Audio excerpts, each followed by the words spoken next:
Shalom jemaat yang terkasih di dalam Tuhan, kembali lagi di dalam program Daily Seeking God. Hari ini kita masih belajar tentang bagaimana menjadi seorang murid Kristus, pengikut Kristus.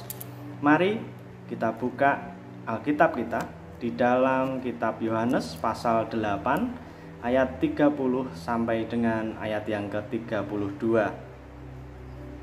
Yohanes 8 ayat 30 sampai dengan 32 begini firman Tuhan. Setelah Yesus mengatakan semuanya itu, banyak orang percaya kepadanya. Maka katanya kepada orang-orang Yahudi yang percaya kepadanya, "Jikalau kamu tetap di dalam firman-Ku, kamu benar-benar adalah murid-Ku, dan kamu akan mengetahui kebenaran, dan kebenaran itu akan memerdekakan kamu." Jemaat yang terkasih, ketika saya melihat di dalam Kamus Bahasa Indonesia arti kata murid, jadi arti kata murid yaitu seseorang yang sedang berguru. Jemaat yang terkasih, murid adalah seseorang yang sedang berguru. Artinya apa? Artinya bahwa diperlukan atau dibutuhkan pribadi seorang guru di dalam proses murid, di dalam proses kita menjadi murid. Tentunya sebagai seorang Kristen, satu-satunya guru dalam setiap hidup kita yaitu Tuhan itu sendiri, Tuhan Yesus Kristus itu sendiri. Kemudian saya belajar, saya lihat apa sih murid dalam bahasa Inggris. Ternyata ada beberapa pengertian jemaat yang terkasih. Di dalam bahasa Inggris ditemukan murid itu dengan kata student yang pertama, yang kedua disciple atau follower.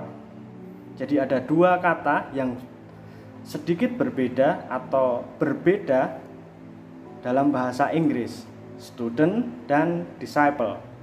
Mungkin hari-hari ini kalau kita berbicara tentang student itu seperti seorang siswa. Saya tidak katakan murid, tetapi siswa yang sedang belajar di sekolah.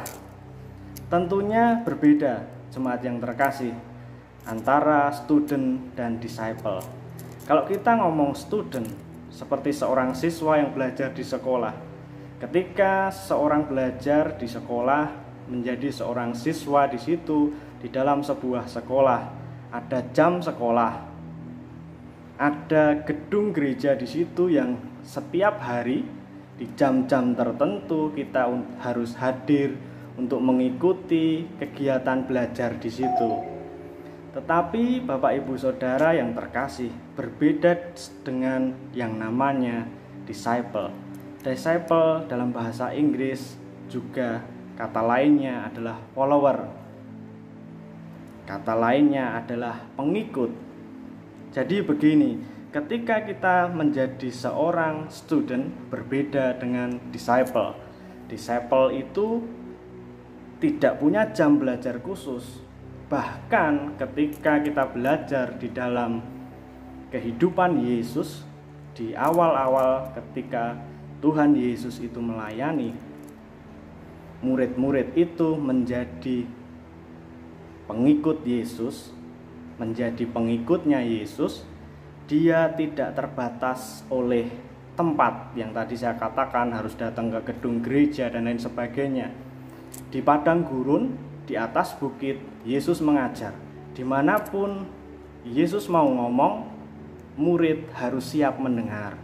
Dimanapun Yesus itu memperlihatkan cara hidupnya, murid harus mampu melihat. Itu perbedaannya jemaat Tuhan yang terkasih. Proses belajarnya, disciple, follower of Christ tidak dibatasi oleh tempat, tidak dibatasi oleh waktu-waktu tertentu dalam setiap kehidupannya, tetapi harus bisa kita mengikuti waktunya Tuhan. Kapan Tuhan bicara, kita mampu mendengar. Kapan Tuhan menunjukkan sesuatu kepada kita, kita mampu untuk melihatnya. Menjadi murid Kristus tidak ada yang namanya tamat belajar, tetapi menjadi seorang siswa, menjadi seorang siswa di sebuah sekolah, dimanapun sekolahnya, ada yang namanya tamat belajar. Berbeda antara student dan disciple. Berbeda ketika kita belajar di dunia ini sebagai seorang siswa dengan pengikut Kristus, disciple of Christ, follower of Christ. Pertanyaannya jemaat yang terkasih, bagaimana supaya kita bisa menjadi seorang murid? Mari kita belajar bersama supaya kita bisa menjadi seorang muridnya Kristus. Yang pertama, ketika tadi kita baca di dalam Yohanes 8 ayat yang ke-31, maka katanya kepada orang itu, kepada orang Yahudi yang percaya kepadanya. Kata yang pertama adalah percaya kepadanya. Tanpa percaya, kita tidak bisa menjadi seorang murid Tuhan. Tanpa percaya, kita tidak bisa menjadi follower of Christ, murid Tuhan yang dipanggil, para rasul yang awal yang dipanggil menjadi murid-murid Tuhan. Kenapa dia bisa menjadi seorang murid? Karena dia percaya kepada Tuhan, karena dia percaya kepada Yesus. Ketika Yesus memanggil dia percaya. Dia percaya. Dulu ketika saya memilih sekolah, saya percaya kepada sekolah tersebut. Saya percaya kepada sekolah tersebut bisa membuat saya menjadi pribadi yang punya kompetensi, misalnya menjadi pribadi atau seseorang yang punya pendidikan yang baik. Oleh sebab itu saya memilih sekolah tersebut. Begitu juga ketika kita belajar menjadi murid Kristus, kita harus benar-benar percaya. Tanpa percaya, kita tidak akan bisa menerima ajarannya.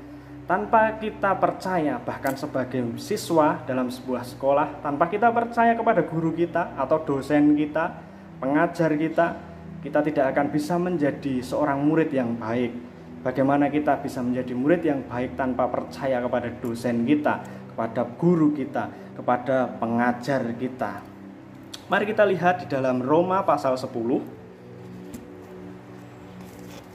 Kitab Roma pasal yang ke-10 ayat yang ke-9. Sebab jika kamu mengaku dengan mulutmu bahwa Yesus adalah Tuhan dan percaya dalam hatimu bahwa Allah telah membangkitkan dia dari antara orang mati, maka kamu akan diselamatkan. Artinya kita harus percaya dengan mulut kita, percaya di dalam hati kita diselamatkan. Kita percaya kepada guru kita akan menerima ajarannya, kita akan menerima apa yang menjadi kehendaknya. Yang kedua, jemaat yang terkasih di dalam Tuhan, di dalam Injil Yohanes tadi, kita kembali lagi ke sana. Maka katanya kepada orang-orang Yahudi yang percaya kepadanya, jikalau kamu tetap di dalam firman-Ku. Yang kedua adalah tetap di dalam firman Tuhan. Tetap di dalam firman Tuhan. Di dalam sekolah, menjadi seorang siswa, kita harus tetap tinggal di situ selama waktu yang tertentu. Supaya apa? Supaya kita bisa mengikuti pelajaran dengan baik, supaya kita bisa menjalankan pelajaran, kita bisa ujian, kita bisa lulus dengan baik. Artinya kita harus tinggal di dalam ajarannya Tuhan, tinggal di dalam firman-Nya Tuhan. Bapak, Ibu, Saudara yang dikasihi Tuhan, ketika kita membaca buku pelajaran di sekolah kita dulu, atau waktu ini kita masih sekolah, kita baca. Ketika kita selesai dalam satu halaman atau satu buku atau satu judul, kita selesai melalui pelajaran tersebut, dibuktikan dengan tes dan lain sebagainya. Tetapi ketika kita menjadi murid Kristus, kita harus terus belajar. Kita harus terus belajar. Jangan pernah melupakan ajarannya. Jangan pernah kita tidak mendengar lagi apa yang menjadi keinginan Tuhan untuk Tuhan katakan. Artinya kita harus punya hubungan yang baik dengan guru kita, dengan Tuhan kita, Yesus itu sendiri. Buku pelajaran itu satu kali selesai pelajaran. Tetapi ketika kita membaca firman, seberapa banyak kita baca itu, ulang lagi, baca lagi, ulang lagi, Tuhan selalu memberikan pewahyuan yang baru. Yang terpenting supaya kita tetap bisa tinggal di dalam firman-Nya. Lalu apa yang terjadi, jemaat yang terkasih, setelah kita tinggal di dalam firman-Nya? maka kita akan mengetahui kebenaran. Seperti di dalam Yohanes tadi dikatakan, engkau tinggal di dalam firman-Ku, mengetahui kebenaran.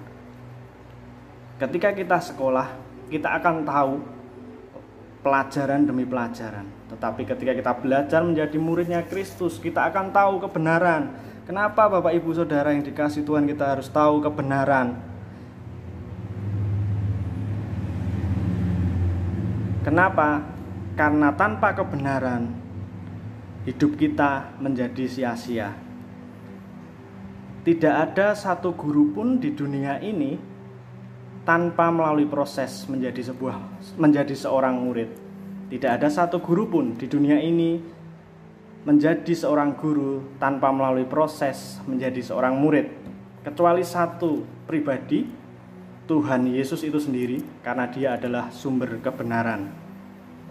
Jadi tidak ada pilihan lain ketika kita menjadi seorang Kristen. Kita harus menjadi muridnya Tuhan. Kita harus menjadi pribadi yang tahu kebenaran. Kita tahu kebenaran supaya kita tidak disesatkan, supaya kita tidak terpengaruh oleh dunia, supaya kita tidak ditipu oleh dunia, tetapi kita bisa membebaskan dunia. Kita bisa memerdekakan teman-teman kita bisa memerdekakan saudara-saudara kita bisa menjadi teladan yang baik untuk orang lain. Kita harus tahu kebenaran supaya kita dimerdekakan, supaya kita mampu untuk memerdekakan orang lain. Proses demi proses, mulai dari percaya, tetap tinggal di dalam firman-Nya, supaya kita tahu kebenaran.